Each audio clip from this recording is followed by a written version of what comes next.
Kabanata 2401.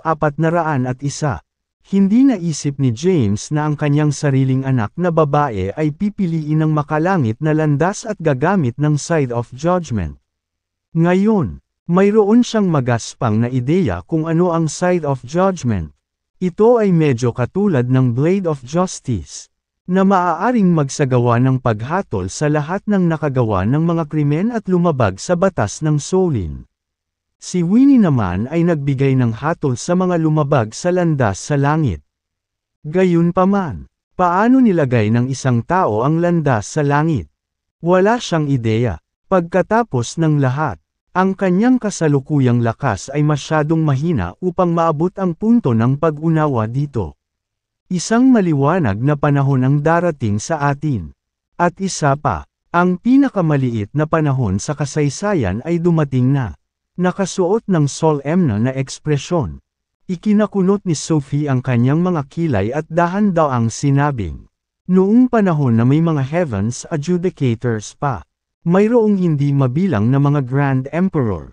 Naniniwala ako na pagkatapos ng isang yugto ng panahon kapag ang mga henyong ito ay lumaki at umabot sa Grand Emperor rank, ang mundo ay babagsak sa kaguluhan. Dahil napakalayo nito kay James sa sandaling ito, hindi niya nais na alalahanin ang sarili tungkol dito.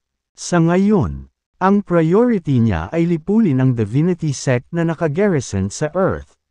Dahil ang Divinity Sect ng Ancient Realm ay nullipol, walang dahilan para patuloy na umiral ang nasa Earth. Sophie, dahil may mga bagay pa akong aasikasuhin, aalis na ako, sabi ni James. Sige na, nararamdaman ko na ang Providence pagkatapos ng ikalawang kalamidad ay malapit ng lumitaw. Pagkatapos mong lutasin ang usapin at pumasok sa isang closed-door meditation, dapat na lumitaw ang Providence noon. Nang marinig ito, napukaw ang curiosity ni James. Tinanong niya, ano ang Providence na lilito pagkatapos ng ikalawang kalamidad? By the way, ano kaya ang third calamity? Umiling si Sophie, hindi ko alam. Sa ilalim ng normal na mga pangyayari kung saan malapit nang lumitaw ang Providence, ang landas sa langit ay nakakaranas ng mga pagbabago-bago. Doon ko malalaman kung ano ang mangyayari at ang kapahamakan. Nakita ko, dismayado si James. Talagang naniniwala siya na si Sophie ay makapangyarihan sa lahat at alam ng lahat. Tumingin siya sa kanya, naiintriga. Sophie, anong rank mo ngayon? Ako. Isang kaakit-akit na ngiti ang sumilay sa kanyang mukha habang sinasabi niya. Ako marahil ang pinakamalakas na figure sa ilalim ng Emperor rank. Seryoso. Natigilan. Nagtanong siya, mayroon pa bang mga magsasaka sa Grand Emperor rank doon? Grand Emperor. Pagkatapos mag-isip sandali, sabi ni Sophie, sa tingin ko, nagkaroon ng maraming Grand Emperor sa buong kasaysayan. Ang ilan ay bumagsak, samantalang ang iba ay itinago ang kanilang sarili bukod sa. Pagkatapos maabot ang Grand Emperor rank, maaari pa ring baguhin ng isang tao ang mga kapalaran at kapalaran. Kaya, kahit na bumagsak sila, maaari silang muling magkatawang tao. Nang marinig ito, nagkaroon ng magaspang na pangunawa si James. Ang lahat ng ito ay dahil wala siyang sapat na lakas. Kapag naabot na niya ang isang tiyak na lakas, ang makapangyarihang mga figure ay lilito ng wala saan. Aalis na ako. Tumalikod si James para umalis sa Celestial Abode. Sa Wormstead Palace, nanatili lang si James sa Wormstead at ginugol ang kanyang oras kay Winnie.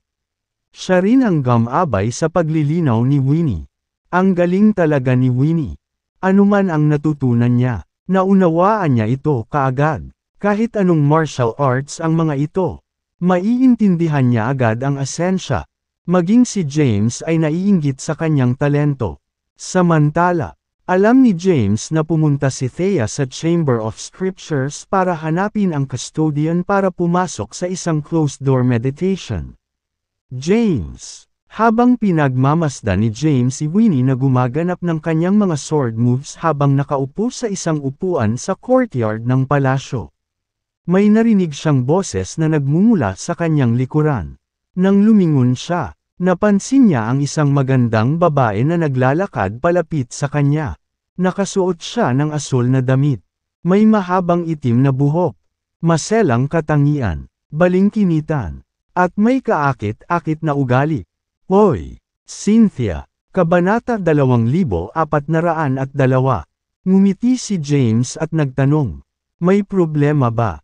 Umupo si Cynthia sa tabi ni James at sinabing, James, hindi ba ikaw ang pinakamagaling na manlalaban sa mga tao?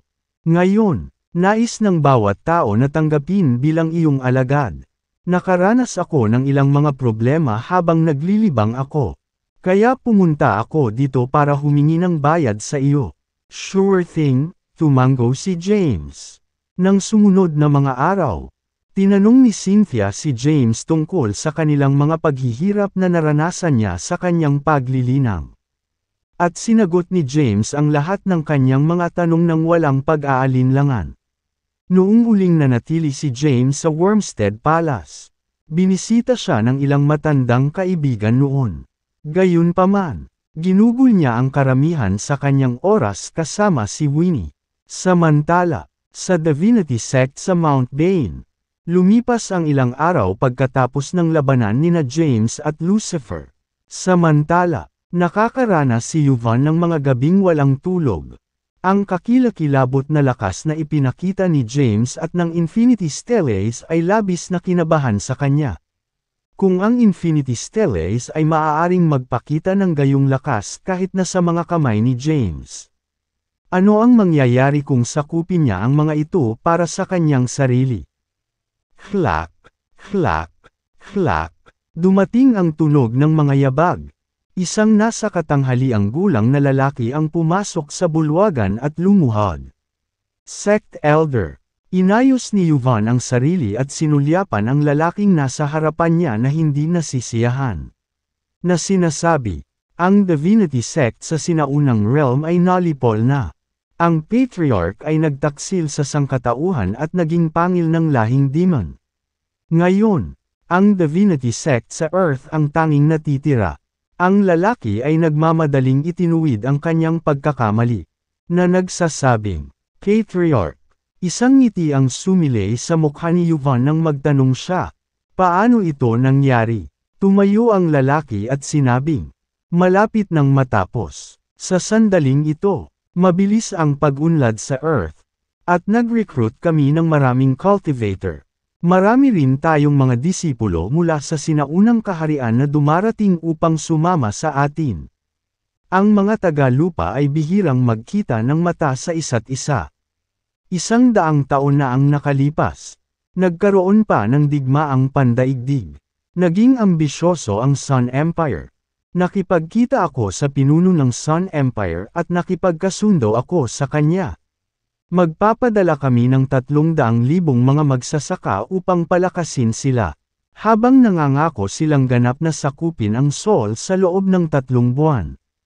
Pagkatapos, lilipat sila sa Wormstead. Tuwang-tuwa, sinabi ni Yuvan. Very good. Magmadali. Hindi natin mapapayagan si James na magkaroon ng breathing room. Lusubin ang Sol, sakupin ang bansa, at lusubin ang Wormstead para mahuli ang buhay ni James. Pagkatapos niyang magsalita ay nawala siya sa pagmumuni-muni.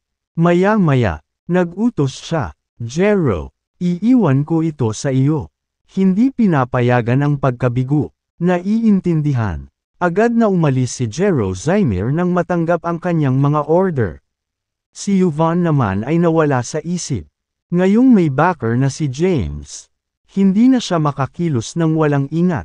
Kung i-provoke niya ang demon race, mapapahamak siya, dahil alam niya na ang mga tao ay palaging nag-aaway sa isa't isa. Binalak niyang hayaan silang mag-away sa isa't isa. Samantala, ang Empire of the Sun ang napili niyang partner. Nais niyang lipulin sina Sol at Wormstead sa pamamagitan ng kanilang mga kamay. Dahil inutusan ni Lucifer ang bawat halimaw na itigil ang pakikipaglaban sa mga tao. Ang mga halimaw ay nagtago sa kanilang sarili dahil sa takot na sawayin si Lucifer. Gayunpaman, ito ay magiging ganap na naiibang bagay kung ang mga tao ay lumaban sa kanilang sarili.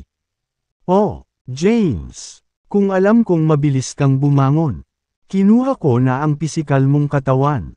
Oh well, hindi bababa sa mayroon ka na ngayong Infinity Stellace. Malapit na silang maging akin. Habang nagbubulungan-bulungan ay nagdilim ang mukha niya. Nasa Wormstead si James. Wala siyang ideya na malapit nang sumiklab ang isang digmaan tulad ng pagtatapos ng ikalawang kalamidad. Kabanata 2403. Si James ay namumuhay ng maaliwala sa Wormstead. Siya ang orihinal na nagplano na hanapin si Yvonne at lipulin siya. Gayunpaman, pagkatapos malaman ang tungkol sa sitwasyon ni Winnie, pansamantala niyang isinantibi ang mga bagay na iyon at tinutukoy sa paggulo ng oras niya. Di nagtagal, lumipas ang ilang linggo, noong ika-18 ng Hulyo. Umalangaw-ngaw ang mga sirena sa silid ng pagbabantay sa maagang babala sa Sol. Sa pag-uulat, isang missile ang papunta sa Driftvale City. Harangin kaagad ang missile bago ito tumama sa Driftvale City. Ngayon, ang mga nakataas na tungkulin ng Sol ay nasa panic mode. Samantala, si James ay nasa looban ng Wormstead Palace. Sumugod si Henry. May nangyaring kakila-kilabot. James. Bumitaw si James sa pagkakahawak kay Winnie at tumingin kay Henry na may pag-aalalang ekspresyon sa mukha. Nagtatanong, anong mali? Nagmamadaling sabi ni Henry, nakatanggap lang ako ng nakakode na mensahe mula kay Sol. Ang Sun Empire ay naglunsad ng ilang missile patungo sa Driftvale City sa Sol. Bukod dito, ipinakita ng mga satellite image na ang Imperial Army ng Sun Empire ay na-mobilize. At darating sila sa Solin Water sa loob ng isang araw. Sila ay bababa sa silangang baybayin ng Sol at darating sa Driftvale City sa loob ng 2 araw. Nang marinig ito, nakahinga ng maluwag si James. Akala ko may seryosong nangyari. Hindi ito big deal. Para kay James, ang Sun Empire ay hindi gaanong mahalaga. Walang dapat ikabahala laban sa mga tao. Magiging maayos siya hanggat ang mga kalaban ay hindi mabangis na hayop. James, ikaw ang hari ng Sol. Ngayon, naharang na ang Myzil, at hinihintay ng mga nakatataas na bayad ng soy ang iyong mga utang. Walang pag-aalinlangan, sinabi ni James. Lalabanan natin ang bawat bahagi ng lupain ng Solin ay sagrado. At lalaban tayo sa mga nang-ahas na lumabag sa ating soberanya. Nagutos si James. Pagkatapos, nagsimulang magtipon ang hukbo ng Solin bilang paghahanda sa labanan. Sa mataas na dagat, maraming sasakyang dagat ang lumitaw. At ang kalangitan ay puno ng mga sasakyang panghimpapawid. Nakakatakot ang eksena. Mabilis na sumulong ang Imperial Army at lumitaw sa tubig sa labas lamang ng Sol. Naghanda si Sol. Isang malakas na boses ang sumigaw. Malapit ka nang makapasok sa tubig ng Solin. Umalis agad. Kung hindi, gagawa tayo ng matibay na hakbang. Lumakas ang boses. Sa kubyerta ng isang malaking sisidlan ay nakatayo si Jero. Sa likod niya ay ang mga nakatataas na pinuno ng Sun Empire. Ano ang dapat nating gawin? Mr. Zymir, magalang na tanong ng isang general ng Sun Empire. Patayin sila. Dumilim ang mukha ni Jero habang nag-uutos na pumatay. Kabanata. Atake. Nag-utos ang general. Sa sandaling iyon, lumipad ang combat aircraft at naglunsad ng maraming missile sa tabi ng mga barko. Hindi nagtagal, umulan ang mga missile mula sa itaas ng kalangitan. Bagamat handa si Sol, nahuli sila ng walang saysay na pagiging agresibo ng Sun Empire. Bumalik ka, apoy, isang matinding labanan sa karagatan ang sumiklab. Gayunpaman, dahil ang imperyo ng araw ay dumating na handa. Ang Solin Army ay agad na nadurog at nalipol. Pagkatapos, nagmarcha ang Imperial Army. Sa Wormstead, James, nalipol na ang ating taliba. Daan-daang combat aircraft ang nabaril. At 50,000 sa ating mga tauhan ang namatay. Nagmadaling pumasok si Henry upang iulat ang sitwasyon sa larangan ng digmaan. Galit na galit, binasag ni James ang kanyang mesa at umungal. How dare they? Nagpatuloy si Henry. Ang Imperial Army ay mabilis na sumulong sa batay sa kanilang bilis. Dapat silang makababa sa East Sea sa loob ng isang araw. Gumamit ng mga sandata ng malawakang pagkawasak. Sabi ni James na may time na ekspresyon. Pagkatapos, sa ilalim ng kanyang utos, inilunsad ni Saul ang mga sandata ng malawakang pagkawasak. Gayunpaman, dahil maraming makapangyarihang magsasaka sa Imperial Army tulad ni Jero Zymir, ang mga armas ay pinalihis lamang. Hindi nasaktan, mabilis na sumulong ang hukbo. Dumating si James sa command center sa Wormstead. Sa pamamagitan ng mga imahe ng satellite, nasaksihan niya ang eksena kung saan ang mga sandata ng mass destruction ay pinalihis. Napakunot-noo si Henry at sinabing, "They are at least at the mage rank and above." Kawili-wili, malamig na sinabi ni James. Hindi ko inasahan ang Sun Empire ay may makapangyarihang mga magsasaka na tulad ng mga ito. Mukhang may isang taong lihim na tumutulong sa kanila. Alam agad ni James na si Yvonne ang nasa likod nito. Tanong ni Henry, ano ang dapat nating gawin ngayon? Marahang tinapik ni James ang kanyang mesa habang nagmumuni-muni at sinabing, kahit hindi ko siya sinundan, gumagawa siya ng gulo para sa akin. Oras na para lumaban ako. Pagkatapos, tumayo siya at sinabi, ipaalam sa Blythe King at Delaine na pumunta kaagad sa Saul. Oras na para ipakita ang 400 army sa loob ng Celestial Abode. Pagkatapos niyang magsalita, pumasok siya sa Celestial Abode at natagpuan si Sophie.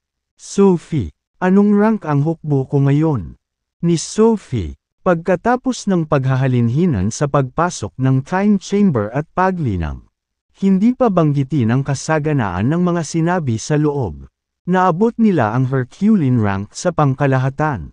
Gayunpaman, dahil may mga seal sa loob ng katawan ng tao, magiging mahirap na gumawa ng isang pambihirang tagumpay. Herculean rank. Nadismaya si James. Nakangiting sabi ni Sophie, huwag maliitin ang 400,000 malakas na hukbo sa ranggo ng Herculean. James, ngayon, kailangan mo ng 4 na pinuno para manguna at bumuo ng isang super formation. Kapag nabuo ang pormasayon, maaaring mapahamak ang kapangyarihan nito. 4 na pinuno. Nagsalubong ang kilay ni James. Batay sa kanyang orihinal na mga plano, ang 4 na pinuno ay binubuo ni Thea, Henry, the Blythe King, at Delaine gayunpaman. Binabantayan ni Thea ang Wormstead sa lahat ng mga taon na ito. At siya ngayon ay nasa saradong pagmumuni-muni sa kamara ng mga banal na kasulatan. Dahil dito, kailangan niya ng bagong pinuno. Pagkatapos ng maikling pagmumuni-muni, sinabi niya, dahil wala si Thea sa ngayon, papalitan ko muna siya. Papasok ako sa time chamber. At tuturuan mo ako ng formation. Kapag natutunan ko ito, pupunta ako sa Saul at maghahanda para sa isang showdown.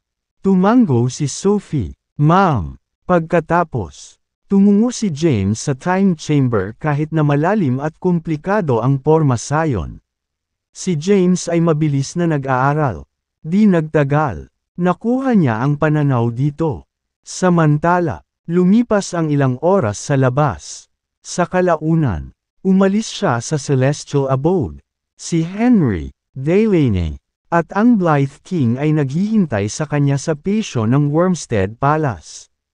Tumingin si James sa kanila at sinabing, pupunta agad kami sa Driftvale City.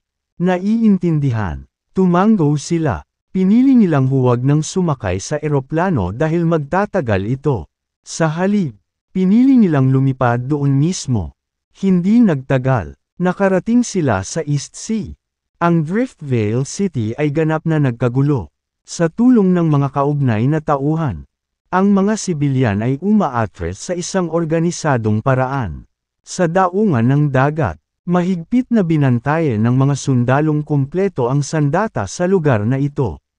At ang dagat ay puno ng mga sasakyang dagat at sasakyang panghimpapawid. Kasabay nito, umikot sa kalangitan ng mga combat aircraft. Naghintay si James at ang iba pa. Isang general ang tumakbo sa kanila at sumaludo. Pagbati, kamahalan, ako ang Commander-in-Chief ng East Sea. Bahaging kumaway si James. Pagkatapos, habang winawagayway niya ang kanyang kamay, lumaki ang celestial abode, bumukas ang ginto, at lumabas ang 400,000 malakas na hukbo. Kabanata 2405. Sa daungan sa East Sea. Malubha ang sitwasyon, kaya sinakop ng hukbo ang buong lugar. Nang dumating ang 400,000 malakas na hukbo mula sa celestial abode. Lumitaw sila sa lupa, sa himpapawid, o sa ibabaw ng tubig. Lahat sila ay nakasuot ng itim na baluti, kung saan may inukit na itim na dragon. Hindi lang iyon. May suot din silang espada sa bewang. Ang baluti ay espesyal na pinasadya para sa kanila ni Sophie.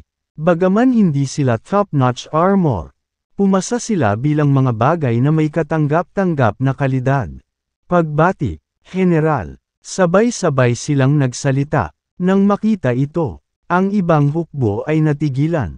Si James naman, tuwang-tuwa. Ang hukbong ito ay naglilinang sa loob ng Celestial Abode's Time Chamber maraming taon na ang nakararaan bilang paghahanda para sa Apocalypse.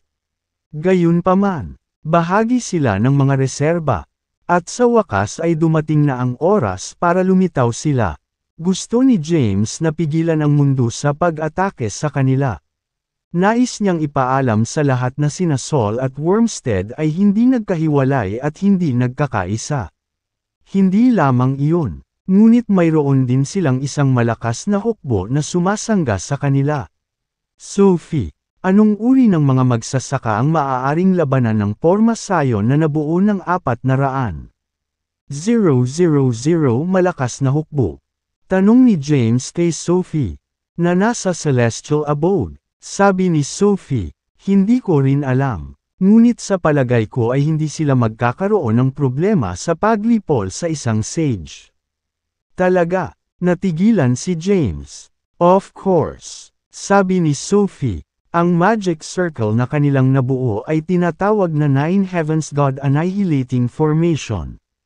Ito ay isang kilalang pormasayon mula noong sinaunang panahon.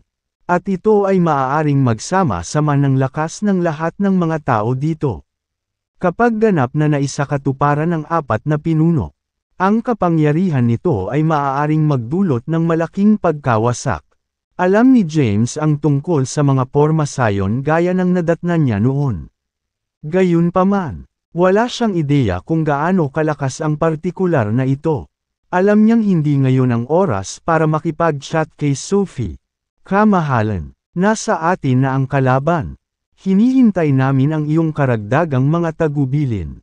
Sabi ng general na nagbabantay sa East Sea. Bahagyang kumaway si James at sinabing, iwan mo na ito sa akin. Pagkasabi nito, tumingin siya sa kanyang hukbo at nag-utos. Maghandang tumayo, sa kanyang utos. Ang 400,000 malakas na hukbo ay mabilis na nagtipon-tipon at tumayo na nakabitin sa himpapawid. Ang mga posisyon ng mga tropa ay natatangi, dahil nakatayo sila sa 4 na kardinal na direksyon. Samantala, nangunguna ang 4 na pinuno. Pasulong, sigaw ni James at naunang lumipad. Ang iba pang 3 pinuno ay sumunod sa kanya. At ang 400,000 sinundan sila ng malakas na hukbo. Ang napakalaking hukbo pagkatapos ay naglakbay sa dagat sa isang engrandi at kahanga-hangang paraan. Sa karagatan, mabilis na sumulong ang malaking bilang ng mga combat aircraft, cruiser, at aircraft carrier. Sir, makakarating tayo sa East Sea sa ibang araw. Nang marinig ni Jero ang balita ng kanyang mga nasasakupan, natuwa si Jero. Sa pagkakataong ito, lilipulin niya sina Saul at Wormstead at huhulihin si James ng buhay. Ganap na handa si Jero sakaling mamagitan si James. Sa sandaling magpakita siya ng sarili. Magkakaroon ng dahilan si Jero para kunin siya ng buhay. Sa sandaling iyon, sumugod si James sa eksena kasama ang kanyang hukbo. Malapit na, nag-uulat. Ang isa sa mga nasasakupan ni Jero ay sumugod sa kanya at lumuhod sa isang tuhod. Na nagsasabing, Lord Jero, may isang hukbo sa unahan. Habang lumilipad sila sa himpapawid, dapat silang maging mga magsasaka.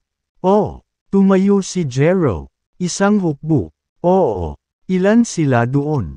Ilang daang libo. Naglalabas sila ng napakagandang aura. Kahit papaano ay nasa Herculean rank sila.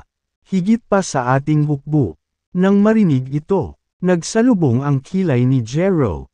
Isang hukbo na nabuo mula sa ilang daang libong magsasaka. Sa kanyang pag-unawa, bagaman maraming magsasaka sa Saul, karamihan sa kanila ay mahina. Ang pinakamalakas sa kanila ay halos hindi pa nakarating sa ranggo ng Herculean. Karamihan, samantala, ay hindi pa umabot sa ika-9 na ranggo. Kaya saan sa lupa nagmula ang mga magsasaka na ito? Mayroon din siyang hukbo na puno ng mga magsasaka.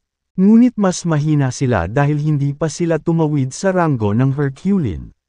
Sa halos isang oras, ang dalawang hukbo ay magsasagupaan. Naiintindihan mo, na-dismiss ka, kumaway ng kamay si Jero. Pagkatapos, nakipag-ugnayan siya kay Yuvan na nanatili sa Mount Bane. Patriarch, pinaghandaan ito ni Saul. Mayroon silang malaking hukbo ng mga magsasaka sa ranggo ng Herculean na may bilang na daan-daang libo. Sa lakas ko ngayon, wala akong kalaban laban sa kanila. Maaari ka bang magkaroon ng iba pang makapangyarihang magsasaka upang palakasin kami? Nang marinig ito, naging malungkot ang ekspresyon ni Yuvan. Isang malaking hukbo ng mga magsasaka sa ranggo ng Herculean na may bilang na daan-daang libo. Kailan nagtipon si Saul ng napakalaking hukbo? Tinanong niya, ang katalinuhan ba ay tumpak?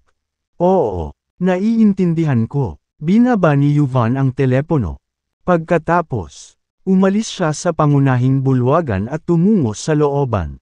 Isang kakaibang boses ang nanggaling sa isa sa mga kwarto doon. Nakarating siya sa pinto ng kwarto at nagsalubong ang kilay habang kumatok dito. Sinong nandyan? Dumating ang isang pagsaway. Ako ito, sabi ni Yuvan. Wait there, sabi ng boses. Makalipas ang ilang minuto, bumukas ang pinto, at lumabas ang isang lalaki na nasa 40 taong gulang. Nagbibihis pa siya habang papalabas ng kwarto. Hindi mo ba alam na busy akong tao? Anong negosyo mo sa akin? Sumulyap sa kanya si Yuvan at malamig na sinabi. Isang malaking hukbo ng mga magsasaka na may bilang na daan-daang lumitaw malapit kay Saul. Walang kapantay ang mga tauhan ko sa kanila. Kailangan namin kayong makialam at lipulin sila. Ang lalaki ay nagtanong, ano ang kanilang lakas? Sinabi ni Yuvan, Paikot sa Herculean rank. Nang marinig ito ng lalaki ay hindi nasiyahan. Sinabi niya, seryoso ka bang hinihiling sa akin na labanan ang mga magsasaka sa ranggo ng Herculean? Kung kumalat ang balita, mapapahiya ako ng husto. Sagot ni Yuvan, hindi ngayon ang oras para mag-alala tungkol dyan. Kailangan nating talunin sina Saul at Wormstead para mapilitan si James na kumilos. Kapag nakialam siya, magkakaroon tayo ng dahilan para habulin siya. Naniniwala na ako sa lakas mo.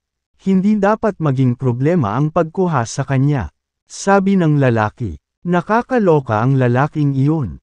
Ang isipin na siya ay nagtataglay ng isang kayamanan tulad ng Infinity Stellace. Kapag ginamit niya ang kayamanan, kahit ako ay hindi ako makakalaban sa kanya. Gayunpaman, laban sa akin, hindi na siya magkakaroon ng oras para gamitin ang Infinity Stellace. Bilasan mo, sumulyap ang lalaki kay Yvonne at nakangiting sinabi. Huwag kang mag-alala, ipaubaya mo sa akin ang lahat. Kapag lumitaw si James sa larangan ng digmaan, huhulihin ko siyang buhay. Kapag nangyari iyon, magiging atin ang Earth. Hinaplos ni Yvonne ang kanyang balbas at nakangiting sinabi. Kung aagawin ko ang katawan ni James, ang mga kayamanan na makukuha natin ay magiging mas mahalaga kaysa sa Earth mismo.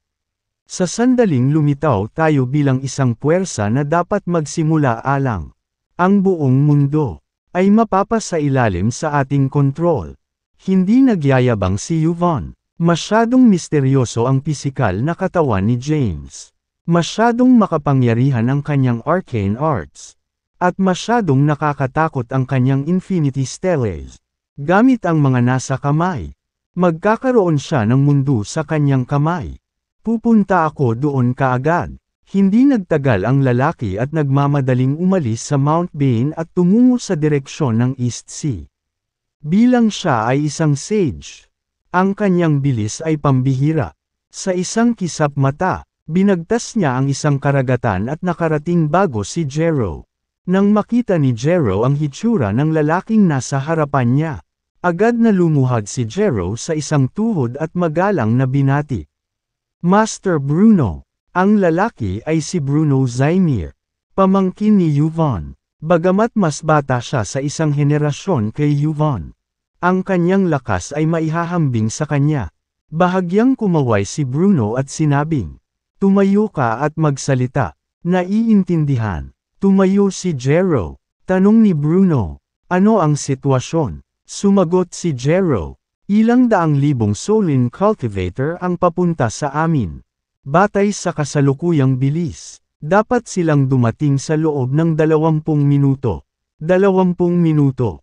Isang mahinang ngiti ang sumilay sa mukha ni Bruno nang sabihin niyang, perfect timing, I would say. Lilipulin ko silang lahat sa isang iglap. Na-curious ako kung ano pa ang nasa ilalim ng mangas ni James. Nabalitaan ni Bruno ang tungkol sa pakikipaglaban ni James kay Lucifer. Natural, alam niyang mahina ang lakas ni James. Nagawa lang niyang talunin si Lucifer sa pamamagitan ng paggamit ng Infinity Stellace. Nahaharap laban kay James. Hindi siya bibigyan ni Bruno ng pagkakataon na ipatawag man lang ang mga Stellace. Nang maalala niya ang napakalaking kapangyarihan ng Infinity Stellace, napalunok siya. Kung makukuha niya ang mga ito, sino pa ba ang makakalaban sa kanya? Sa sandaling iyon, ang kanyang pagnanais para sa Infinity Stellace ay lumakas lamang. Habang sumusulong ang dalawang hukbo, nag-utos si Bruno na bawasan ang bilis. Samantala, inutusan ni James ang kanyang hukbo na sumulong ng buong bilis. Kinailangan niyang pigilan ang kanyang mga kaaway sa matataas na dagat. Malayo sa East Sea, kung hindi, ang kahihinatnan ay magiging mapaminsala para sa rehiyon. Makalipas ang 20 minuto, nakita ni James ang maraming sasakyang panghimpapawid sa himpapawid na punong-puno sa isang grupong batay sa konserbatibong mga pagtatansya. Mayroong hindi bababa sa 3,000 sasakyang panghimpapawid. Samantala, nasa ibaba nila ang isang malaking sisidlan na puno ng mga sundalong nakasuot ng sandata. Sinenyasan niya ang kanyang hukbo na huminto. Samantala, nang makitang nasa harapan niya ang hukbo ni James, sumilay ang ngiti sa kanyang mukha habang nag-utos. Sunog. Sa kanyang utos, nagsimulang maglunsad ng mga missile ang hindi mabilang na combat aircraft papunta kay James at sa iba pa. Hindi lamang iyon, ngunit ang mga carrier ng sasakyang panghimpapawid ay naglunsad din ng ilang mga armas ng malawakang pagkawasak. Tumayo ka. Bago pa maibigay ni James ang kanyang utos, humakbang si Delaney at humarap sa hukbo. Pagkatapos, Naglabas siya ng isang malakas na aura na bumuo ng isang malaking hadlang na sumasangga sa 400,000 malakas na hukbo.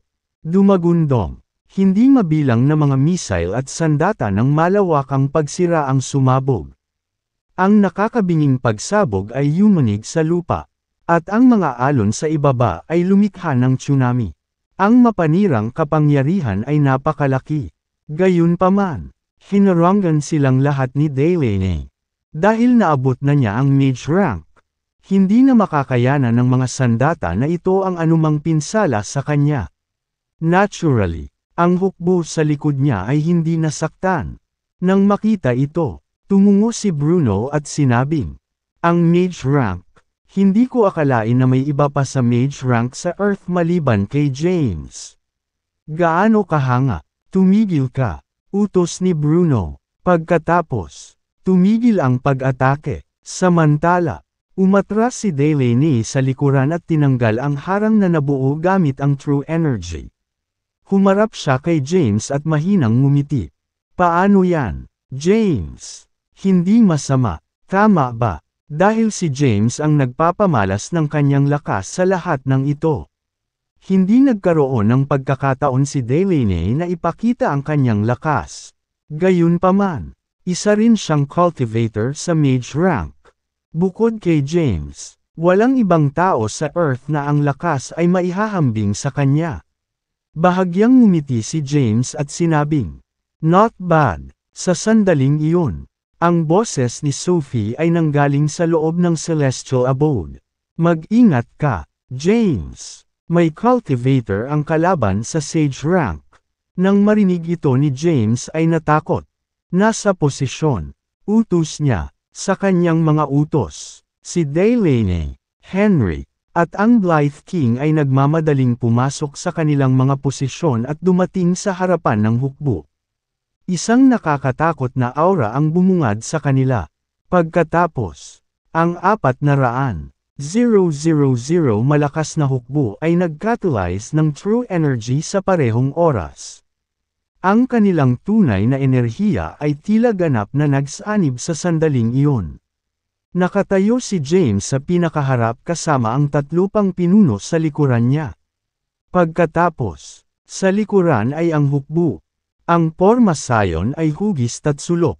Habang unti-unting nag-iipon ng True Energy sa loob ng katawan ni James mula sa likuran. Sumambulat ang aura ni James sa sandaling iyon. Ang kapangyarihan ay agad na nalampasan ang Tribulation rank. Gayunpaman, sa pagkakataong ito, walang Heavenly Tribulation. Dahil ito ang kapangyarihan ng Formation at hindi James. Anong problema, James? Bakit bigla tayong na Formation? Nataranta si Henry. Sinabi ni James, "May isang sage sa hanay ng kaaway." Nang marinig ito, huminga ng malalim ang 3. Napatingin si James sa malayo. Sa di kalayuan, naramdaman ni Bruno ang isang malakas na aura na nagmumula sa loob ng magic circle. Kahit na may nararamdaman siyang pressure, hindi niya ito pinansin. Iyon ay dahil siya ay isang sage. Isang omnipotent existence. Pagtingin kay James sa harapan niya, dumilim ang mukha niya. Hindi ko akalain na si James ang mamumuno sa hukbo sa pagkakataong ito. Sa anumang kaso, huhulihin ko siyang buhay. Dahil alam niyang si James ang may Infinity Stellace. Hindi siya naglakas loob na manggulo. Sa isang kisap mata, lumitaw siya sa 1,000 metro ang layo mula sa hukbo ni James.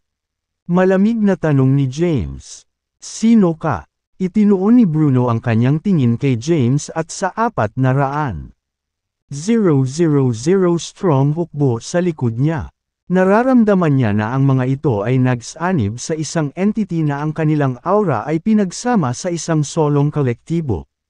Pagkatapos, inilipat ang aura sa iba pang 3 pinuno bago pumunta kay James. Kakaiba, masama ang kutob niya dito.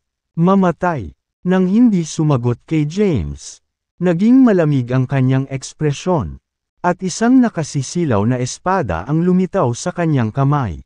Pagkatapos, Inihampas niya ang espada. Ginamit ang lakas ng langit at lupa at ang kapangyarihan ni Sage.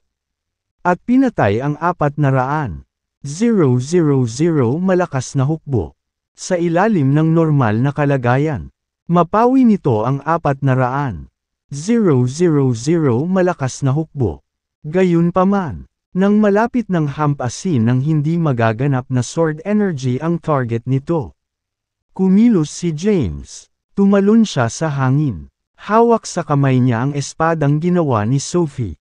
Pagkatapos, naglaslas siya gamit ang kanyang espada. Ang kapangyarihang ito ay hindi lamang sa kanya kundi sa kolektibo. Habang ang kapangyarihan ng 400. Malakas na hukbo ay nagsanim. Ang kapangyarihan ay tumaas ng husto. Boom! Habang nagbanggaan ang sword energies. Nagkaroon ng pagsabog. Dahil masyadong malakas ang pagsabog. Ang 400. Malakas na hukbo ay napaatras na lahat. Halos masira ang magic circle. Gayunpaman, sa huli, nagawa nilang balansehin ang kanilang sarili. Samantala, naramdaman ni Bruno ang isang nakatatakot na kapangyarihang nawasak sa hangin. Sa ilalim ng napakalaking pressure nito. Kahit ang isang sage na tulad niya ay sumure-sure paatros. Bumulwak ang isang subo ng dugo. Dumilim ang mukha niya, habang nagmumura, "Damn it! Paanong nangyari ta? Hindi pa niya nagagamit ang Infinity Stellace. Paano niya nagawang ilihis ang talon ko?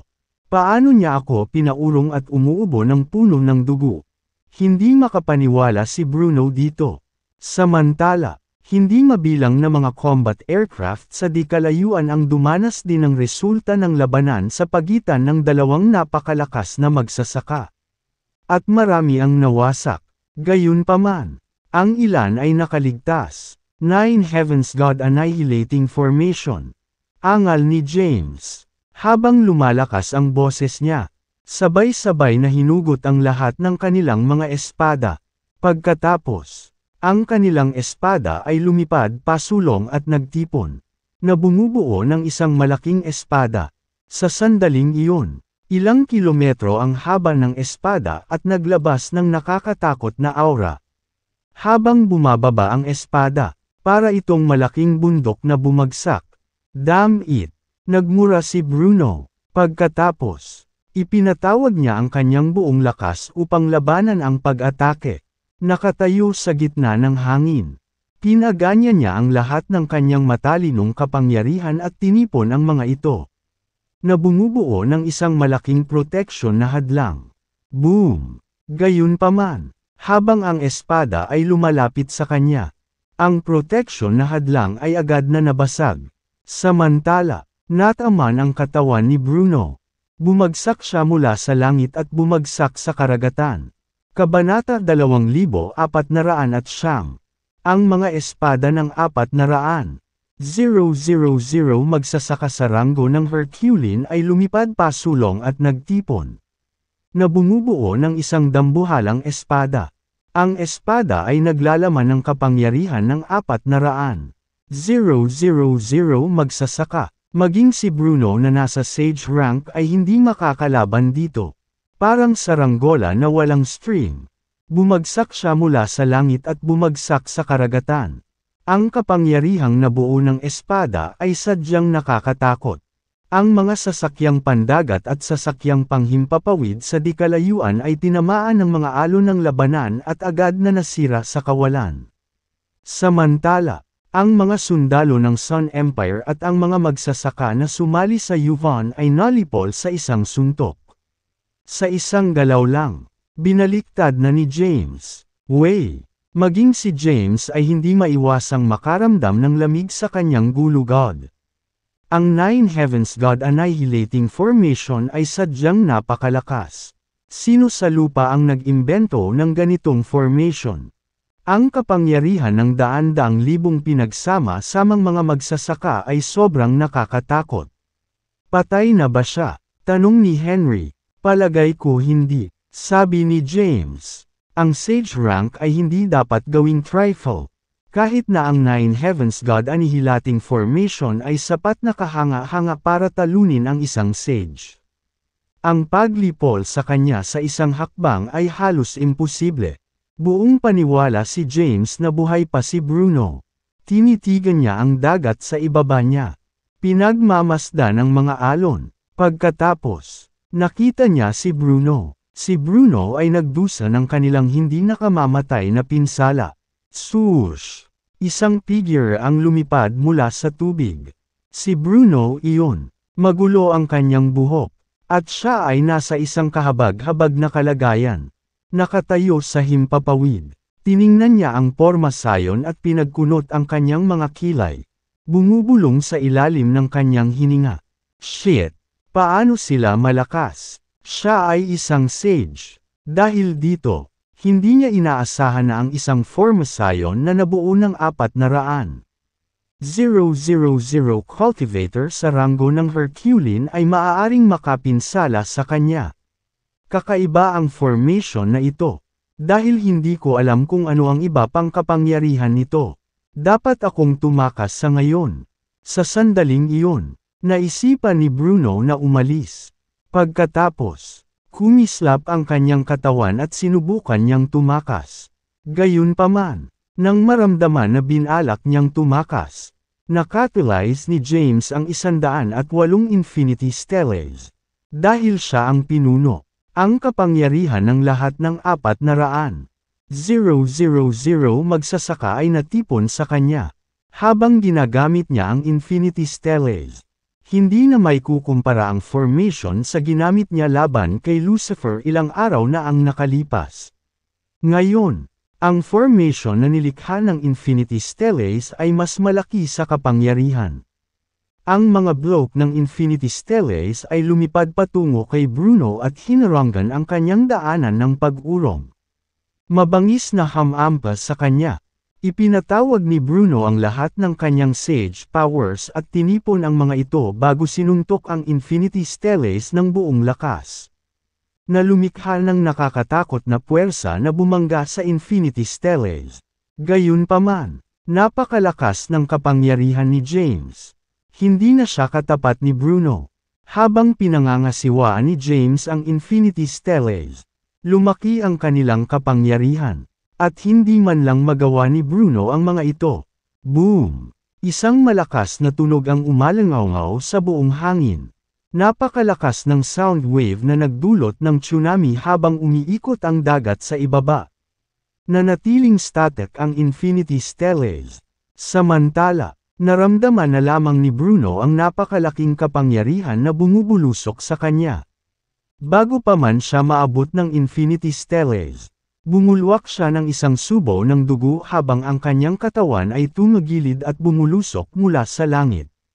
Bago siya bumagsak sa lupa. Gayunpaman, ang Infinity Steles ay bumagsak sa kanya, na nag-iwan ng mga sugat na kumalat sa kanyang katawan. Hindi makayanan ang nakakatakot na suntok. Nagkawatak-watek ang kanyang katawan. Kabanata 2410. Boom! Pagkatapos, sumabog ang katawan ni Bruno, at nawasak siya sa kawalan. Nang makita ito, ang 400, 000 malakas na hukbo ay natigilan. Si Henry, Delaney, at ang Blythe King ay natigilan. Maging si James ay hindi makapaniwala sa kanyang mga mata. Ito ba ang tunay na kapangyarihan ng Infinity Steles? Tama si Sophie, kung mas malakas ako, mas nakakatakot ang kapangyarihan ng Infinity Steles. Huminga ng malalim si James. Kung tumawid siya sa Sage rank, ang Infinity Steles ay hindi magiging blunt weapons. Sa halip, magbabago sila sa hindi masisira na mga sandata. J. James, namatay ba ang isang Sage ng ganoon lang? Hindi makapaniwala si Delaney. Henry chimed in. Ang kanyang pisikal na katawan ay nawasak sa kawalan. Kahit abo ay hindi natira. Tuluyan na siyang nawala. Haha, puri ng Blythe King. Napakalakas at nakakatakot. Kasama si James at ang kanyang 400. 000 malakas na hukbo. Walang dapat ikatakot si Saul. Inayos ni James ang sarili at mahinang ngumiti. Sinabing, hiniram ko lang ang lakas nila. Kahit sino sa inyo ay ganoon din ang ginawa. Sabi ni Henry, hindi pwede. Ang iyong kayamanan ay ang susi sa lahat. Kung hindi dahil sa Infinity Stellaes, imposibleng mapatay natin ang isang sage. Ma'am, tumango si Delaney. Samang-ayon ako. Napangiti si James. Siya ay labis na maswerte na nakakuha ng isang kayamanan tulad ng Infinity Stellaes. Pagkatapos, inilagay niya ang mga ito. Lumaki ang singsing sa kanyang daliri at naging celestial abode. Nang bumukas ang gintong pinto, utos ni James, nagsumikap kayo, lahat, bagamat bumalik ang kapayapaan gayunpaman pansamantala sa Earth. Marami pa ring mga krisis na nakaabang sa paligid. Kailangan mong magsumikap at maglinang. Ngayon, bumalik sa celestial abode at linangin sa kapayapaan. Lumakas ang boses ni James. Naiintindihan. Sabay-sabay na umalangaw-ngaw ang mga boses nila.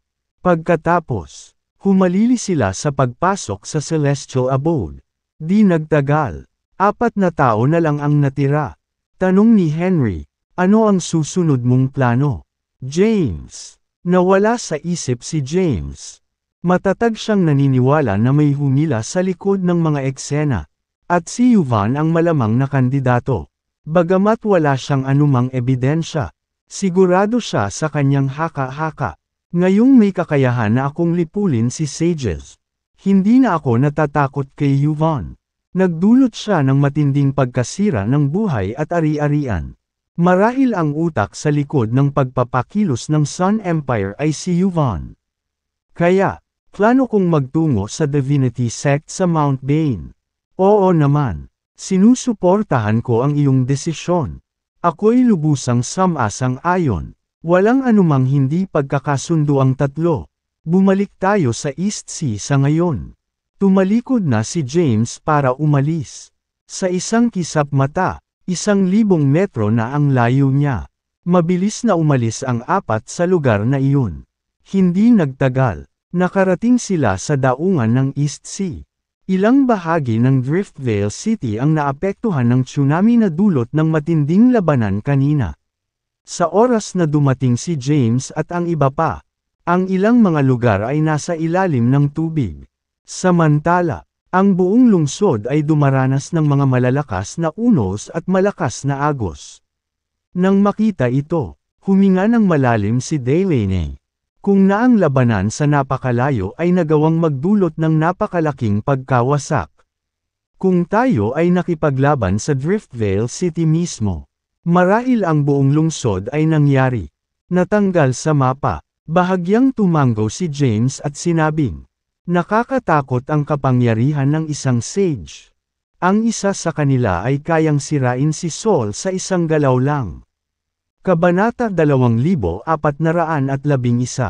Ang Mount Bane, isang bundok na nagmula sa Sealed Realms, ay matatagpuan sa Saul. Mula nang magpakita ng selyo ng mga senyales ng panghihina at nagsimulang mabawi ang espiritual na enerhiya. Unti-unting lumitaw ang mga hindi kilalang rehiyon sa paligid ng Mount Bane. Sa bawat araw, magkakaroon ng bagong bundok sa paligid nito. Ang Divinity Sect ay matatagpuan sa isang bundok na lumitaw pagkatapos na mabawi ang espiritual na enerhiya.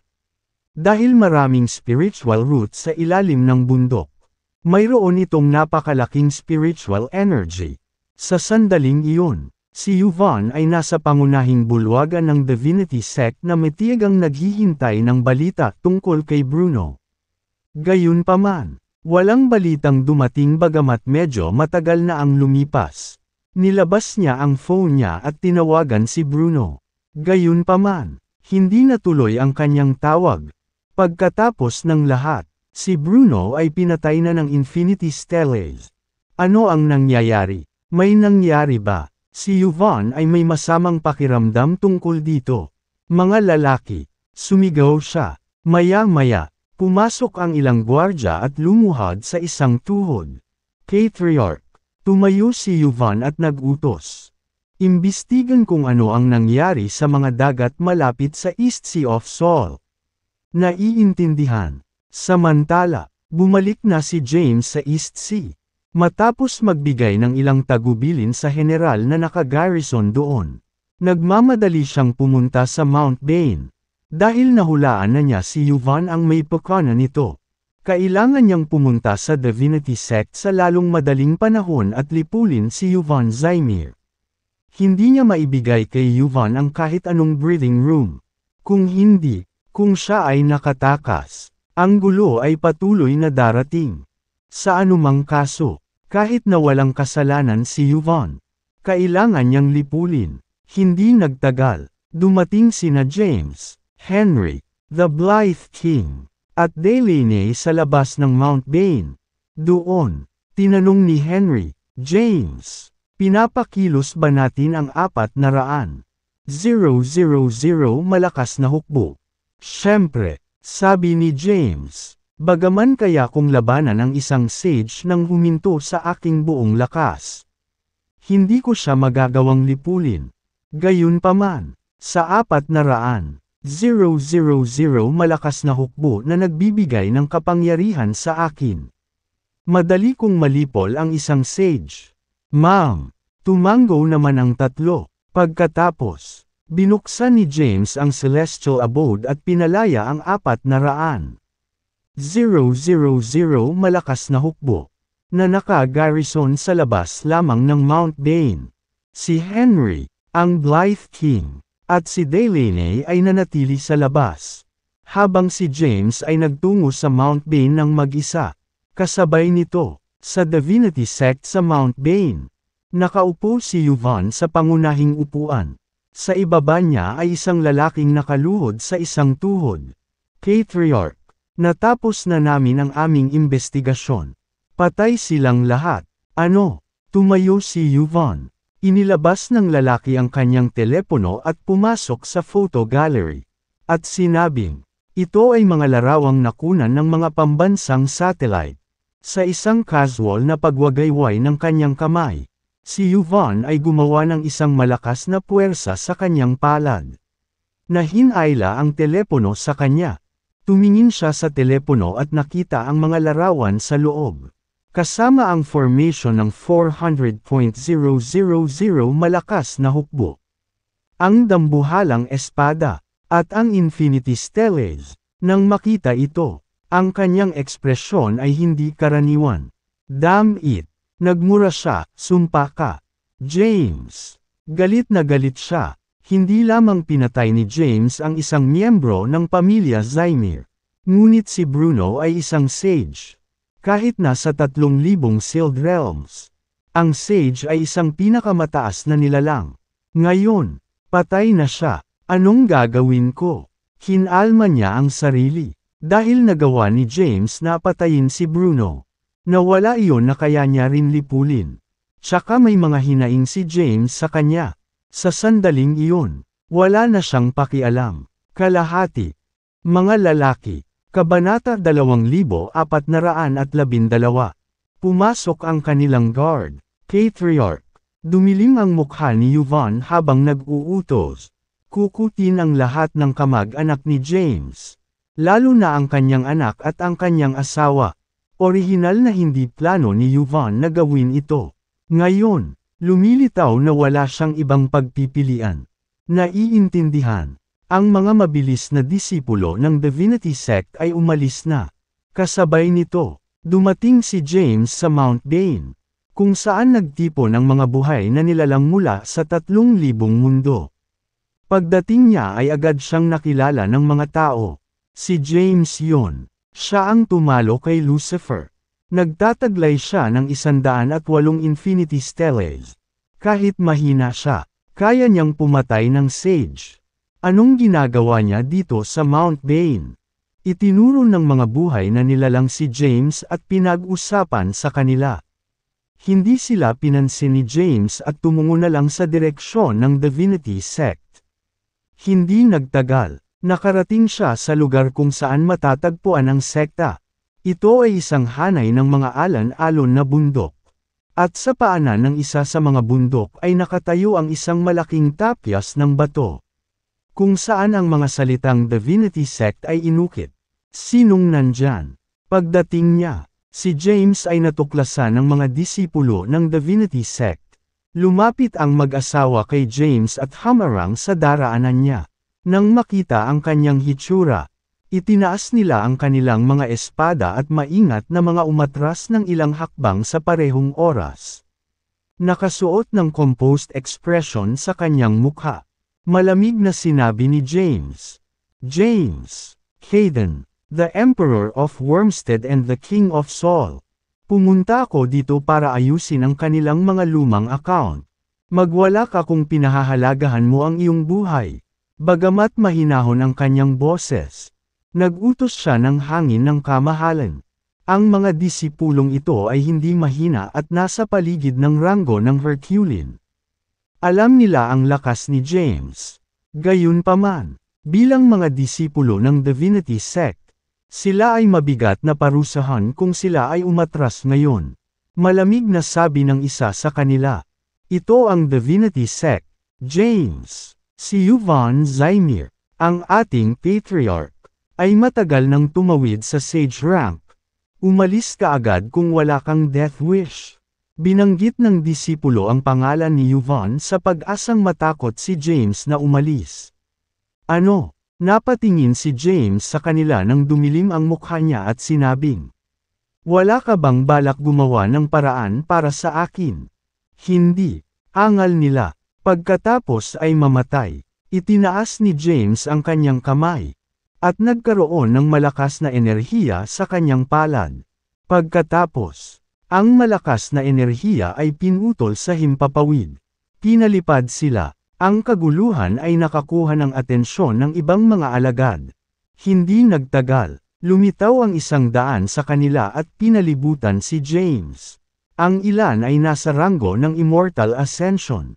Samantalang ang iba ay nasa ranggo lamang. Supernatural na ranggo. Nanatiling ayos ang ekspresyon ni James iyon ay dahil alam niyang may dalawang uri ng tao sa Earth Sages na nagtataglay ng napakalaking lakas at normal na mga magsasaka na hindi gaanong mahalaga bukod sa pinakamalakas na grupo ng mga tao sa Earth sa sandaling ito ay ang mga kababalaghan. Ng 3,000 mundo mula pa noong kanyang kasalukuyang lakas ay maihahambing o higit pa sa kanila. Wala siyang pakialam sa kanila. "Ang mga humahadlang sa aking daan ay mamamatay," sabi ni James. Pagkatapos, lumitaw ang isang espada sa kanyang kamay. "Patayin siya. Tigilan mo siya." Itinaas ng alagad ang kanilang mga espada. Kasabay nito, sa pangunahing bulwagan ng pangunahing rurok ng Divinity Sect, matiyang naghintay si Yuvan sa darating na balita. Hanggat kaya niyang dukutin ang mga kamag-anak ni James, magagawa niya itong takutin. Sa sandaling iyon, si James ay magiging kordero na lamang sa katayan. Tungkol naman sa Demon Race, may naisip na siyang plano. Kapag nahuli niya si James, aalis siya kaagad sa Earth at pupunta sa isang hindi kilalang mundo. Doon, kukunin niya ang pisikal na katawan at mga kayamanan ni James para sa kanyang sarili at itatago ang kanyang sarili sa isang liblib na lugar bago magtanim. Sa hinaharap, siya ang magiging pinakadakilang figure sa mundo. Patriarch, may nangyaring kakilakilabot. Pumunta na si James dito sa Divinity Sect. Kabanata 2413. Nang marinig ito, naging solemn na ang ekspresyon ni Yuvan. Alam niyang tiyak na pupunta si James dito pagkatapos lipulin si Bruno. Gayunpaman, hindi niya inaasahan na pupunta siya rito ng ganoon kaga. Sa sandaling pinadala niya ang kanyang mga tauhan para dukutin ang mga kamag-anak ni James. Nasa pintuan na siya. Damn it! Akala niya ba matatakot ako sa kanya? Naikuyong ni Yuvan ang kanyang mga kamao. Samantala, daan-daang mga disipulo ng Divinity Sect ang nakahiga sa lupa sa paanan ng bundok. Ang Santiago mula noon ay pipiliin na iligtas sila. Dahil siya ay mahabagin at maawin. Ngayon, iba na siya. Dahil nagpasya silang gumamit ng karahasan. Kailangan nilang harapin ang mga epekto. Matapos lipulin ang daan-daang mga disipulo, umakyat siya sa hagdan ng Divinity Sect. Kasabay nito, sa labas ng Mount Bain, si Henry, ang Blythe King, at si Delaney ay nasa himpapawid na kasama ang 400. 000 malakas na hukbo. Na-set up na ang formation. Ang kailangan lang nilang gawin ay maghintay sa utos ni James na i-activate ito. Kapag nangyari iyon, ang kapangyarihan ng lahat ng 400. 000 magsasaka ay magkakaisa. Ang hitsura ng isang malaking hukbo sa labas lamang ng Mount Bain ay lumikha ng isang sensasyon. Ano ang nangyayari? Bakit napakaraming nagsasaka ng tao? Lahat sila ay taga-lupa. Kailan pa nagkaroon ng napakaraming cultivator ang Earth sa Herculean rank? Nakatanggap lang ako ng balita na ito ay isang 400. 000 strong army sa ilalim ng banner ni James. Hindi pa nagtagal. Ginamit ni James ang hukbong ito upang bumuo ng isang formation kasama ng Infinity Steles upang ganap na lipulin ang isang sage. Narinig ko na ang sage ay nagkawatak-watak sa kawalan. At kahit abo ay hindi naiwan. Kumalat ang balita ng pagpanaw ng isang sage, na lumikha ng isang sensasyon. Ano ang ginagawa ni James dito sa Mount Bain na may 400? 000 malakas na hukbo. Pinaplano kaya niyang lipulin ang bawat magsasaka dito. Hindi pwede yun. Bukod sa kanilang individual, ang ilan sa mga kahanga-hangang lumitaw sa Earth ay hindi nakapinsala sa mga Earth lamps. At saka, hindi naman ganoon kabobo si James para i-provoke ang 3,000 worlds. Tunay, kung nasaktan niya ang 3,000 mundo, ang mga taga-lupa ay mapapahamak kapag ang selyo ay ganap na bawiin. Dapat siya sumunod sa Divinity Sect. Kung tutuusin, minsang nahuli ni Van Zymer si James at tinamaan ito ng kidlat sa loob ng 2 linggo. Muntik na siyang mawalan ng buhay. Gaano ka-interesant, panoorin natin ang palabas sa ngayon. Nang makita ang 400. 000 malakas na hukbo. Ang mga magsasaka ng 3,000 mundo ay nasa sabik. Bagamat kumalat na parang apoy ang balita tungkol sa pagpuksa ni James sa isang sage. Hindi pa ito nasaksihan ng lahat ng tao rito. Dahil dito, itinuring nilang ito ang perpektong pagkakataon para masaksihan ang pagkamatay ng isang sage.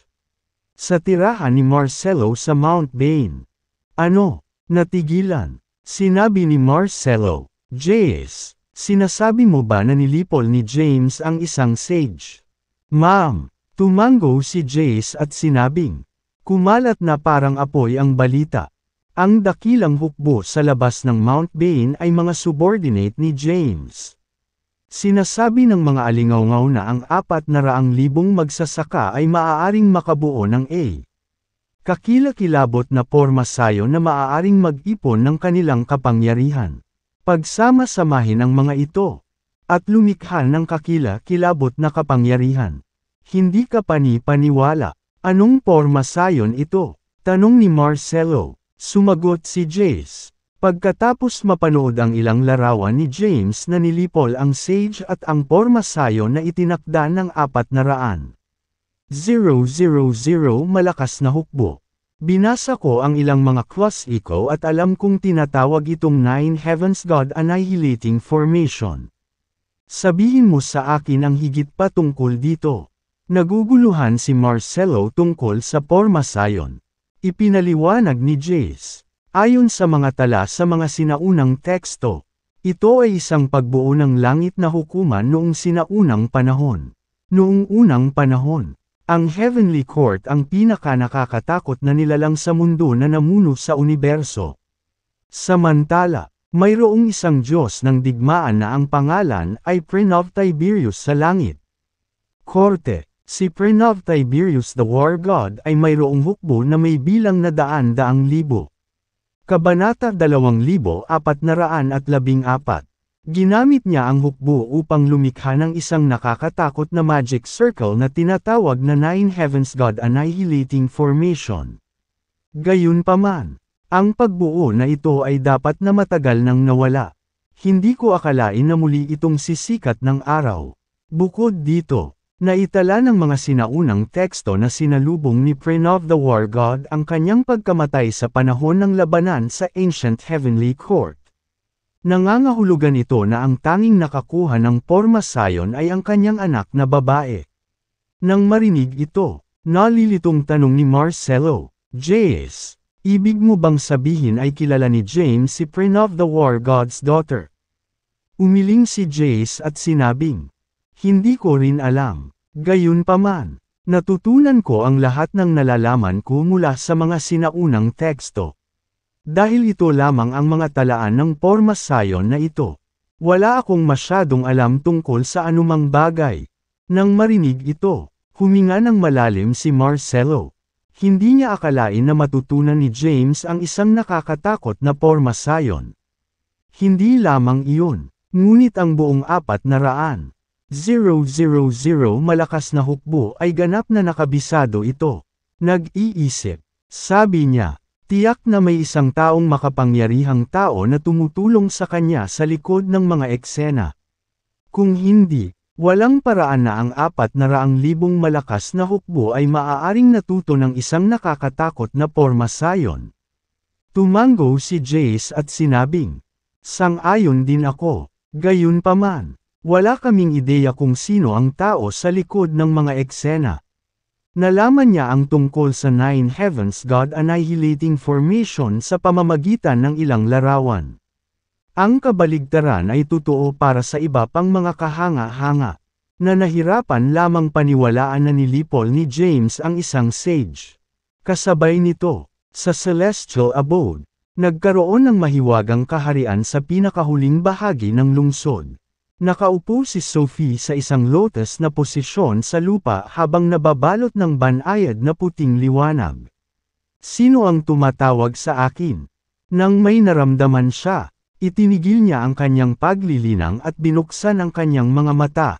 Pagkatapos, lumitaw ang mga misteryosong simbolo sa kanyang palad, na bumubuo ng isang formation.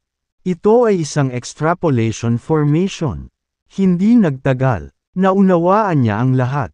Hindi ko akalain na malalaman ni Jace Sterling ng Demon Race ang aking pag-iral. Lumilitaw na may mga tala pa rin ng Ancient Heavenly Court sa Demon Race. Bulong ni Sophie, hindi niya ito pinansin at ipinikit ang kanyang mga mata habang nagpatuloy sa paglilinaw. Kasabay nito, narating na ni James ang gilid ng bundok ng Divinity Sect. Sa harap ng pangunahing bulwagan sa tuktok ng bundok, si Yvonne, na nakasuot ng kulay abong balabal, ay nakatingin sa 400,000 malakas na hukbo sa di kalayuan. Kahit mahina ang kanilang ranggo, nakabuo na sila ng formation, habang nagsasama ang kanilang kapangyarihan. Kahit siya ay ramdam na ramdam niya ang paglamig ng kanyang dugo. Anong forma sayon ito? Bakit kakaiba? Paano nagsama ang aura ng mga taong ito? Naguguluhan si Yvonne. Kahit na siya ay isang sage. Wala siyang alam tungkol sa Nine Heavens God Annihilating Formation. Pagkatapos, tumingin siya sa gilid ng bundok. Dahan-daang lumapit sa kanya si James habang may hawak na espada sa kamay. Hindi nagtagal. Nakarating siya sa tuktok at naglakad papunta sa main hall. Charles 474. Nakatayo ng 1,000 metro ang layo mula sa pangunahing bulwagan. Tumingin si James kay Yvonne at sa libo-libong mga disipulo na nakatayo sa likuran niya. Nandito ka pala James, malamig na sabi ni Yvonne. Bagaman hindi kita sinundan, kumakatok ka sa aking pintuan. Akala mo ba pinapatay mo ako dahil sa pinatay mo lang si Bruno?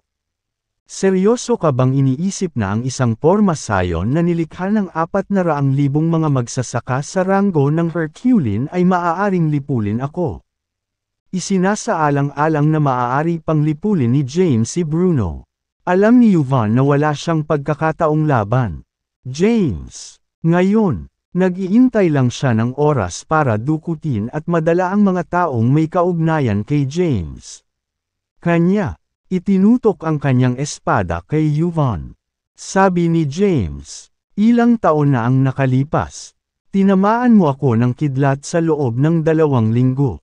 Para lamang sakupin ang aking paraan ng paglilinaw para sa iyong sarili. Tiniis ko ang matinding sakit at pahirap. Ngayon ang araw na pagbayaran mo ang iyong mga kasalanan. Ngayon ang araw na pagbayaran mo ang iyong mga kasalanan. Nang marinig ito, galit na galit si Yvonne na humagalpak sa tawa. Ha ha ha, sino ang nagbigay sa iyo ng lakas ng loob na gumawa ng ganoong katapangan? James. Galit na galit si Yvonne. Kahit na libo-libong taon na siyang nagtanim. Mayroon siyang brat na nakatutok sa kanya ng espada. Gayunpaman, nang maramdaman ang pinagsamang kapangyarihan ng 400,000 malakas na hukbo, pinigilan niya ang galit sa loob ng kanya. Ngayon, maaari na lamang siyang magtagal.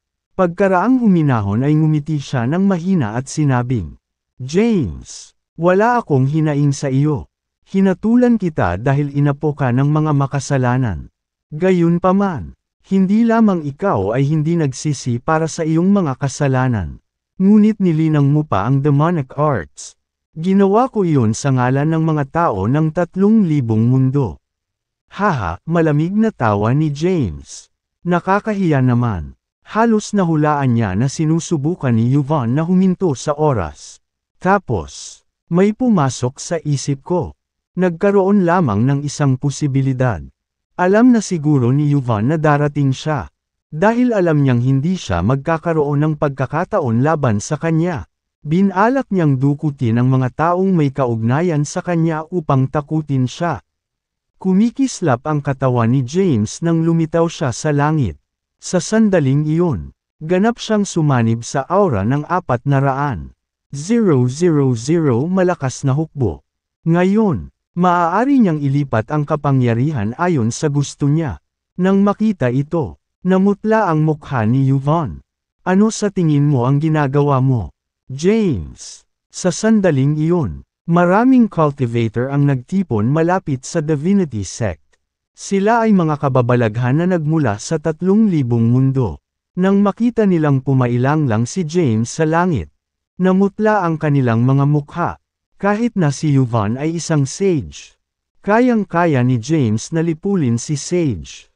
Kung mag-aaway ang dalawang ito, nakakatakot ang labanan.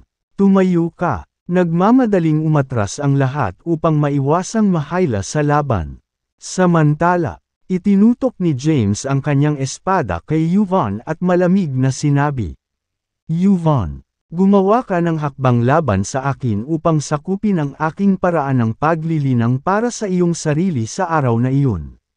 Ngayon, pira-piraso kita. Ngayon, mamatay ka na. Sa sandaling iyon, ang maririnig na sword energy ay nagkatawang tao mula sa loob ng kanyang espada at ginutay-guti sa hangin. Umiwas si Yvonne sa pag-atake. Gayunpaman, ang kanyang mga alagad ay hindi nakaiwas sa oras. Sa isang iglap, ang buong Divinity Sect ay naging isang tumpok ng mga durog na bato. At bawat disipulo ay namatay sa isang kakila-kilabot na kamatayan. Ganyan ang kapangyarihang katumbas ng isang sage. Kahit na ang bundok kung saan itinatag ang Divinity Sect ay daan-daang kilometro kwadrado. Ang buong lugar ay naging isang tumpok ng mga durog na bato sa isang instant. Sa malayong hangin, malungkot ang ekspresyon ni Yvonne. Hindi niya akalain na magiging desidido si James. Hindi siya makapaniwala na nagkaroon siya ng pagkakataon laban sa kanya. James, kailangan ba talaga nating lumaban hanggang kamatayan? Malamig na tanong ni Yvonne. Make your move, sabi ni James.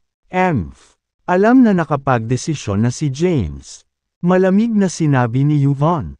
Sa tingin mo ba ay hindi ako magkakaroon ng ace sa aking manggas? Kahit hindi ako kalaban mo, mamamatay ang anak mo sa tabi ko. Nang marinig ito ni James ay nagalit. Isinabot niya ang kanyang espada at tinawag ang Infinity Steles. 108 lumitaw sa himpapawid ang Infinity Steles. Nang makita ito, nanlamig ang dugo ni Yvonne. Sa sandaling iyon, wala siyang pakialam sa kayamanan ni James. Sa pagnanais na manatiling buhay, tumalikod siya at tumakas. Gayunpaman, ang Infinity Steles ay bumagsak na sa kanya. Dahil si Yvonne ay isang sage. Tinawag niya ang nakakatakot na kapangyarihan at pilit na pinunit ang kawalan sa pagtatangkang tumakas sa rehiyong ito. Gayunpaman, habang ang Infinity Steles ay bumagsak papunta sa kanya at ang kawalan ay agad na nawala. Umikot ang blood energy sa loob ng katawan ni Yvonne. Bago pa man siya makapag-react, ang pangalawang Infinity Steel ay bumagsak sa kanya. Nagmamadali siyang tumakas. Kabanata 2416. Gayunpaman, dahil sobrang nakakatakot ang kapangyarihan ng Infinity Steles, bumuo sila ng malakas na spatial pressure. Sa ilalim ng pressure na ito, ang bilis ni Yvonne ay bumaba ng husto at siya ay natama ng Infinity Steles. Bahagyang mas mataas ang kanyang ranggo kaysa kay Bruno kaya lang bumagsak siya mula sa langit at bumagsak sa tambak ng mga durog na bato. Hindi pa siya nawawalan ng buhay. Banal, nakakatakot. Yvonne sa peak ng late stage sage ranks first stage. To think na hindi lang siya nagkakaroon ng pagkakataon laban sa Infinity Steles. Ang mga magsasaka sa di kalayuan ay ganap na natulala. Swoosh! Mula sa ibaba, si Yvonne ay pumailang lang sa langit at tumayo sa gitna ng hangin. Sa sandaling iyon, ang kanyang buhok ay magulo, at may bakas ng dugo sa labi niya. Tila siya ay nasa isang kahabag-habag na kalagayan. Sampain ka, mamatay. Galit na galit, nagkaroon ng espada sa kanyang kamay. Habang kanyang iwinawagayway ang kanyang espada, pinawi ng maitim na ulap ang kalangitan, at kumikidlat sa mga ulap. Sa ilalim ng kanyang kontrol, tinamaan ng kidlat ang 400. 000 malakas na hukbo. Boom! Boom! Boom! Paulit-ulit na tinamaan ng kidlat ang hukbo. Gayunpaman, dahil sila ay naging isang kolektibo, ang pinsalang natamo nila ay ipapamahagi ng pantay sa iba. Bukod, habang lumalakas ang kanilang kapangyarihan, hindi nagawang basagin ng kidlat ang pormasayon. Ang ilang mga magsasaka ay nasugatan at bumulwak ng isang subo ng dugo. Swoosh! Lumipad ang ilang Infinity Steles patungo sa hukbo at pinangalagaan sila mula sa pag-atake ng kidlat. Sa sandaling iyon, kumilos sina Henry, ang Blythe King, at Delaney, bilang mga pinuno. Nagawa nilang gamitin ang kapangyarihan ng pormasayon ayon sa gusto nila. Dahil dito, mayroon na silang sapat na lakas upang labanan ang isang sage. Sa ilalim ng pinagsamang pag-atake ng tatlo, si Yvonne ay nasa isang kahabag-habag na kalagayan. Then, may ilang Infinity Steles na lumapit sa kanya. Hindi siya nakaiwas sa oras. Nataman siya ng husto ng mga ito. Sa sandaling iyon, siya ay malubhang nasugatan. Damn it! Nagmura siya, bumagsak. Tinamaan siya ng isa pang Infinity Steel. Habang lumalaki ang mga sugat sa kanyang katawan, lubos na siyang natatakot para sa kanyang buhay. Wala na. James, inaamin ko ang pagkatalo. Susundin ko ang bawat utos mo simula ngayon. Nagmamadali niyang sabi. Kabanata, huli na. Isang espada ang nagmaterial sa kamay ni James. Pagkatapos, sa isang kisap mata, humarap siya kay Yvonne at tinusok ang kanyang katawan gamit ang espada. Kahit na ang espada ay tila karaniwan, ito ay sa katunayan ay hindi pangkaraniwan. Bago pa man makapag-react si Yvonne ay tinusok na siya ng espada. Pugot ang ulo niya, bumagsak ang katawan niya mula sa langit at bumagsak sa lupa. Nang makita ito, ang mga buhay na nilalang na nagmasid sa malayo ay natigilan. Sino ang maniniwala na talagang nilipol ni James ang isang sage kung hindi nila ito nasaksihan kasama ng kanilang mga sariling mata? Si Jace ay nanunood din ng laban. Nang makita ito, huminga siya ng malalim at sinabing, tulad ng inaasahan sa pagbuo ni Prinov Tiberius ang Warfod ng sinaunang langit na hukuman. Ito ay tiyak na nakakatakot. Kung makakamit ng hukbo ang isa pang tagumpay, ang kapangyarihan ni James ay tataas ng husto. Marcelo pursed her lips and smiled. Nakakabilib talaga si James. Pagkatapos ng labanang ito, wala nang maglalakas loob na makipagtalo sa mga taga-lupa kailanman. Matapos mamatay si Yvonne, inimbak ni James ang Infinity Stellaes. Ang 400,000 malakas na hukbo ay bumaba mula sa langit at dumaong sa tumpok ng mga durog na bato sa ibaba. Bagamat makapangyarihan ang porma sayon, ang ilang mga magsasaka ay nagdusa ng mga pinsala matapos na paulit-ulit na tamaan ng mga pag-atake ni Yvonne. Kabanata 2417. Habang ang Nine Heavens God Annihilating Formation ay nagawang ilihis ang pag-atake ng isang sage at pantay na ibinahagi ang pinsala sa lahat. Marami ang nasugatan. Gayunpaman, ang mga pinsala ay hindi malubha. Sa sandaling ito, ang lahat ng 400,000 magsasaka ay nagpapahinga sa tumpok ng mga durog na bato na dati ay ang Divinity Sect. Samantala, nakahinga ng maluwag si James. Sa wakas ay patay na si Yvonne. Ilang taon na ang nakalilipas. Si Yvonne ay isang kataas-taasang nilalang sa kanyang mga mata. Isang puwang na hindi niya maasahan na lampasan. Ngayon, gayunpaman, nakuha niya ang lakas para lipulin ang isang sage. Kahit na hiniram niya ang lakas ng porma sayon. Ang 400,000 malakas na hukbong ito ay pinalaki niya. Dahil dito, dapat itong ituring na bahagi ng kanyang lakas, sabi ni Henry. Sa wakas, patay na siya. Nakangiting sinabi ng Blythe King. Nalipol namin ang isang sage. Dahil nag-ambag ako sa pagsisikap. Sa palagay ko ay may karapatan na akong ipagmalaki ang tungkol dito. Bilang ang Blythe King ay isa sa mga pinuno at isang pangunahing karakter na kailangang-kailangan sa Nine Heavens God Annihilating Formation, ipinagmamalaki niya na napatay ni James ang isang sage sa tulong niya. Hindi lang siya, kundi magiging 400,000 malakas na hukbo ay ganoon din ang naramdaman.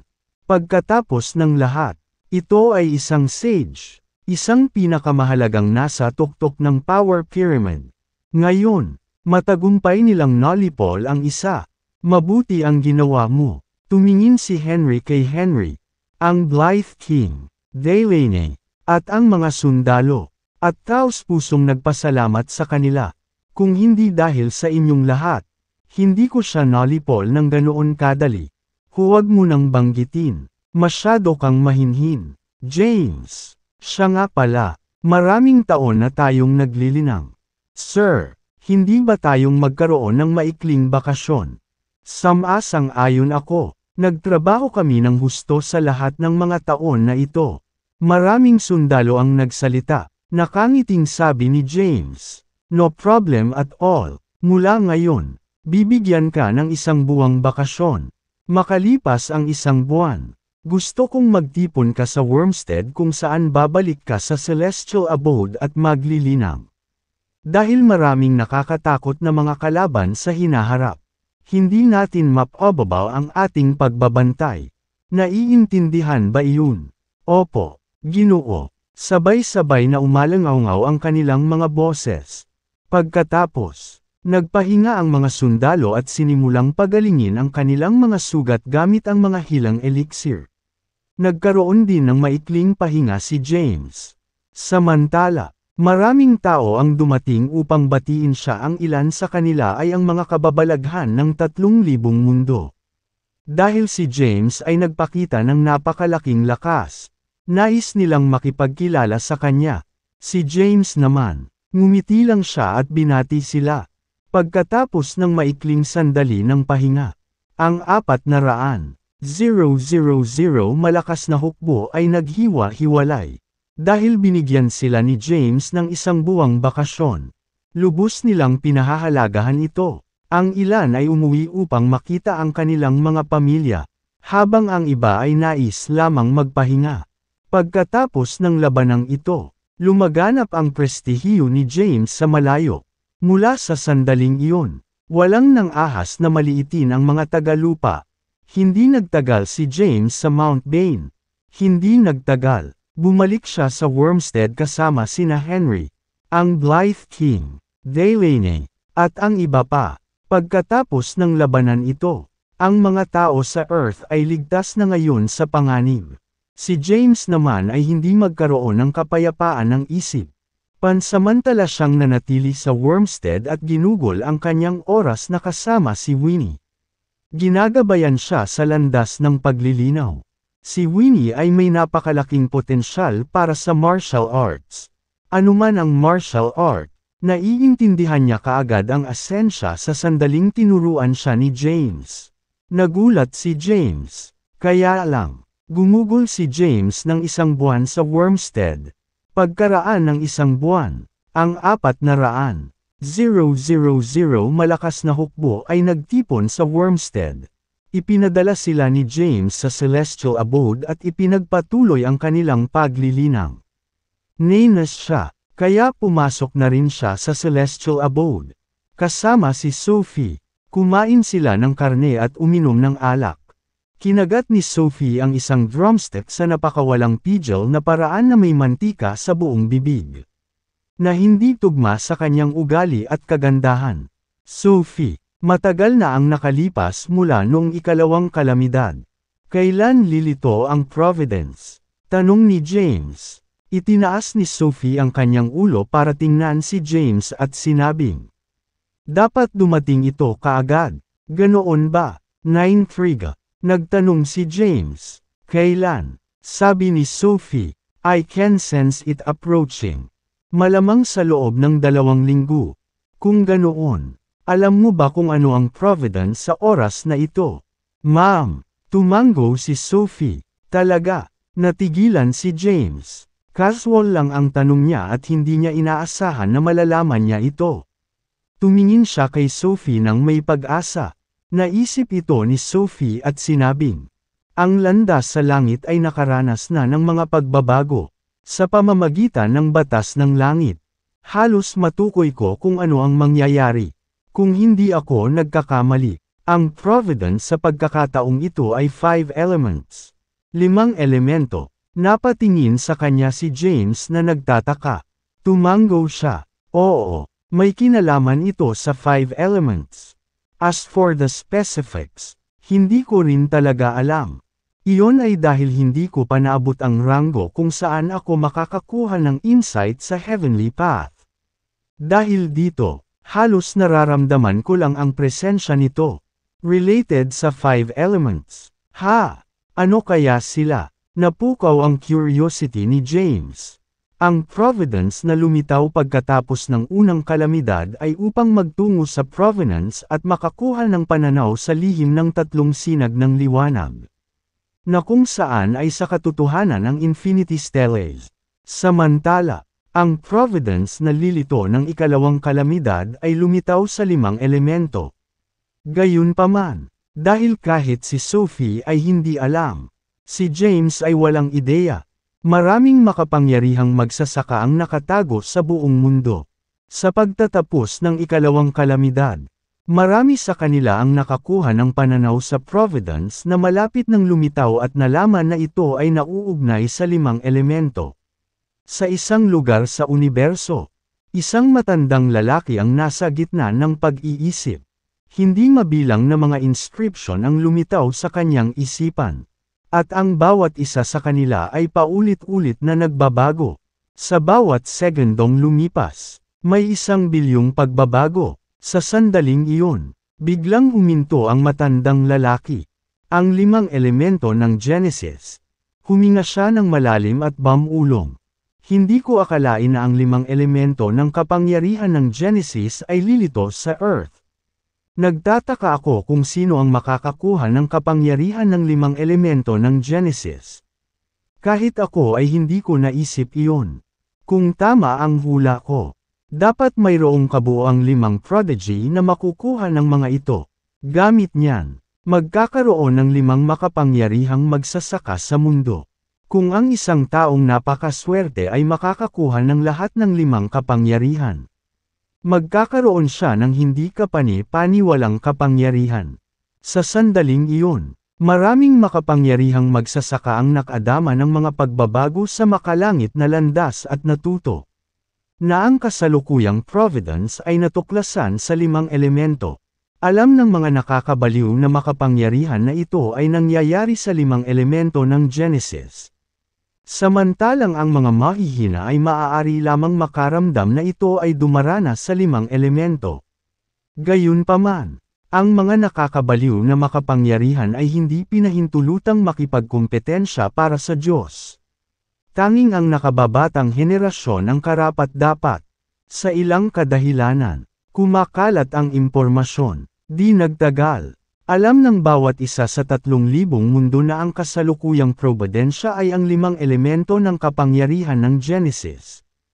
Ang isang dakilang patriarch ng isang hindi kilalang santuwaryo ay nakita na ang kasalukuyang probidensya ay ang 5 elemento ng kapangyarihan ng Genesis.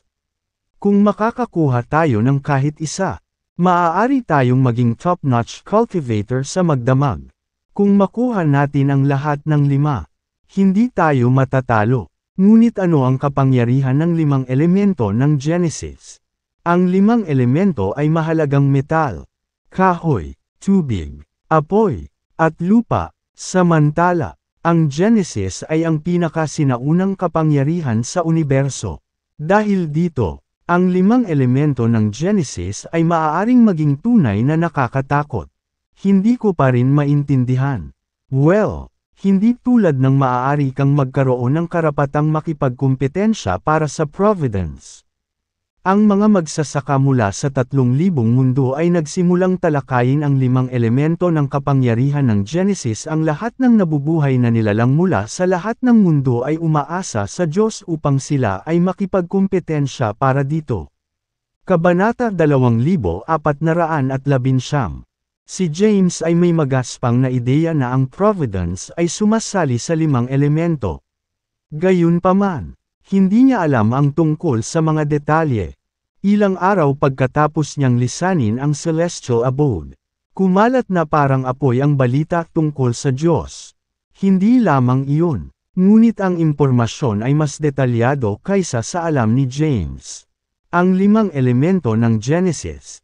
Nang makita ang impormasyon sa Martial Arts Forum, natigilan si James. Sophie, alam mo ba kung ano ang 5 elemento ng Genesis?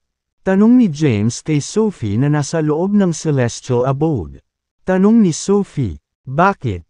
Posible kaya na ang Providence ay nag-aaral sa 5 elemento ng Genesis? Ma'am, sinabi ni James, ang lahat ay nagsasabi ng parehong bagay dito. Ipinaliwanag ni Sophie, ang Genesis ay isang kapangyarihang isinilang noong isilang ang langit at lupa. Dahil dito, ito ang pinakasinaunang kapangyarihan na mayroon sa mundong ito. Samantala, ang 5 elemento ng Genesis ay karanasan sa 5 kayamanan. Sa halip na tawagin silang Genesis, mas tumpak na ilarawan sila bilang 5 kayamanan. Ano kaya sila? Tanong ni James. Sabi ni Sophie, paano ko ito ipapaliwanag sa iyo? Kung tutuusin, hindi ko pa nakita ang 5 elemento ng Genesis sa aking sarili. Sa aking pagkaunawa, batay sa mga talaan ng mga sinaunang teksto, mayroong 5 superpower sa Ancient Heavenly Court noong sinaunang panahon na kumokontrol sa 5 elemento ng Genesis. Well, actually, bukod sa 5 elements, mayroon ding yin at yang Genesis. Sa asensya, ang Genesis ang pangunahing kapangyarihan ng sansinukob. Ang pangunahing kapangyarihang ito ay lumikha sa universo na alam natin ngayon. Paliwanag ni Sophie, Gayunpaman, nalilito si James. Sabi ni Sophie, hindi mo kailangang matutunan ang lahat ng ito. Natural na malalaman mo kapag lumitaw na ang Providence. Oo naman, hindi na nagtanong pa si James.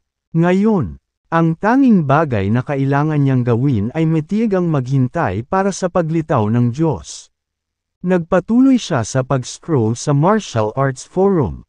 Ngayon, maging ang mga kahanga-hangang 3,000 mundo ay sumali na sa forum. Sa paglitaw ng 5 elemento ng Genesis, marami ang nag-post ng mga thread at tinalakay ito. Gayunpaman, sila ay mababaw at kulang sa lalim. Sa madaling salita, kulang sila sa mga detalyeng ibinigay ni Sophie.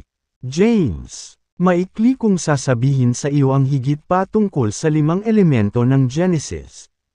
Ang boses ni Sophie ay nagmula sa loob ng celestial abode at umalangaw sa buong isipan ni James.